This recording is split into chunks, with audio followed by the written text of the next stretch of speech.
এই সারটা কত টাকা দাম হয়েছে? 35 পর্যন্ত দাম হয়েছে না? আচ্ছা, আপনার ওই সারটা কত হলে ছাড়া দেবেন? এটা 35 উঠছে, 40 বা 40 হলে ছাড়া দিব। কাকা, আপনার গরুরা কত হয়েছে দাম? পূর্বে 40, পূর্বে 40, এখন কত হলে ছাড়া দিবেন? নিয়ত টার্গেট ঘুমান হলে ছেড়ে দিলাম। ঘুমান 150। আচ্ছা কাকা, এটা 40 পর্যন্ত দাম উঠছে, 150 হলে ছাড়া দিব।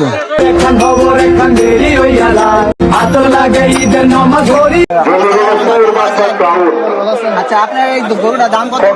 চিন্তা করেন, আল্লাহর হস্তে বাজার ত্যাগ করেন।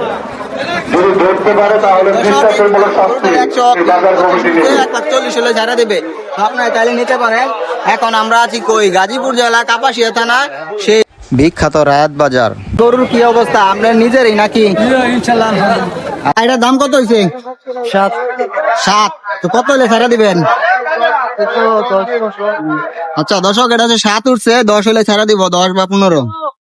দর্শক, আমি এখন আছি গাজীপুর জেলা কাপাসিয়া থানা ঐতিহ্যবাহী রায়াত বাজার, সেই বিখ্যাত রায়াত বাজারের গরুর বাজারের অবস্থা আজকের। ঈদের সময় যেহেতু গণায় আছে, তার জন্য সবাই ঈদের গরু কেনার জন্য সবাই তড়িঘড়ি করে চলে যাচ্ছে যার যার বাজারে। তো আজকে সেই রায়াত বাজারে চলে আসলাম। আসলে দেখতে পাচ্ছি আমরা প্রচুর পরিমাণে গরু উঠছে, কিন্তু দাম মোটামুটি ভালো, কিন্তু খারাপ না, গরু অনেক পরিমাণে আসছে। তো আমরা আজকে আপনাদেরকে দেখানোর চেষ্টা করবো কোন গরুর দাম কত।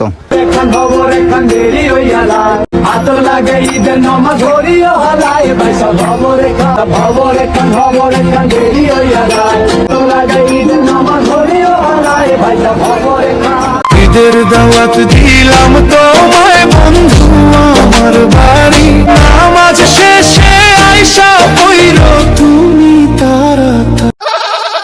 আপনার এটা কত দাম? 25।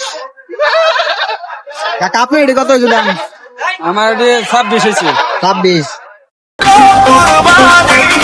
কোরবানির পশু কেনার আশা, কিনবো গরু খাসি দেখে শুনে, ও সবল ভালো সকল গুণে, আল্লাহর নিয়তে কুরবানি দিতে কিনবো দামি এক পশু খানি। বস্তা ধইরা রে